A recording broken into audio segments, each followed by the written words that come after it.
Last week Thursday வந்துட்டு அழகாக வீடெல்லாம் வந்துட்டு பெருக்கி முடிச்சுட்டு நம்ம வீட்டை வந்துட்டு சூப்பராக வந்துட்டு அழகாகவே தொடச்சி முடிச்சிட்டோங்க. கஷ்டப்பட்டு இங்கே அங்கன்ட்டு இங்கிட்டு இடுக்கு எல்லா பேக்கு எல்லாத்தையும் எடுத்து வச்சுட்டு சூப்பராக தொடச்சி முடித்தோங்க. ஃபுல்லாக தொடச்சி முடிச்சதுக்கப்புறமா நம்ம சாமி டேபிள் இருக்கு இல்லைங்களா, அங்கே இருந்த பேப்பரெல்லாம் மாற்றிட்டு அழகாக அதுக்கு வந்துட்டு நம்ம சாமந்தி பூ வாங்கிட்டு வந்தாங்க. அதை வந்துட்டு வச்சிடலான்னு சொல்லிட்டு இது பண்ணால் அதுக்கு முன்னாடி கோலம் போட்டுடலான்னு சொல்லிட்டு வெளியே தண்ணி தெளித்து அழகாக நம்மளுக்கு தெரிஞ்ச ஒரு குட்டி கோலம் ஸ்டார் கோலம் ஒன்றத்தை வந்துட்டு போட்டு முடிச்சிட்டோங்க. அது போட்டது கையோடு வந்துட்டு நம்ம சாய்பாபாவுக்கு வந்துட்டு நம்ம வாங்கிட்டு வந்த பூ எல்லாத்தையும் வந்துட்டு அழகாக அலங்காரம் பண்ணி வச்சு விட்டுட்டோங்க.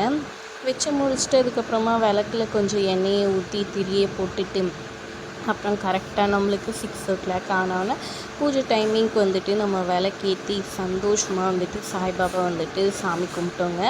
அது கும்பிட்டு முடித்த கையோடு 8 மணிக்கு ஆரத்தி டைம். அதனால் வந்துட்டு நம்ம கோயிலுக்கு கிளம்பி போயிட்டோங்க.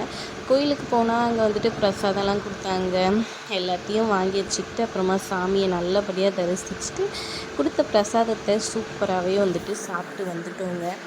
எனக்கு வியாழக்கிழமையில் வந்துட்டு சாய்பாபா கோயிலுக்கு போகிறதுனா ரொம்ப ரொம்ப பிடிக்குங்க. சாய்பாபானாலும் ரொம்ப பிடிக்குங்க. உங்களுக்கு எந்த சாமி பிடிக்குன்றதை மறக்காமல் கமெண்ட் பண்ணுங்கள். சாய்பாபா கோயிலுக்கு போவீங்களான்றதையும் கமெண்ட் பண்ணுங்கள்.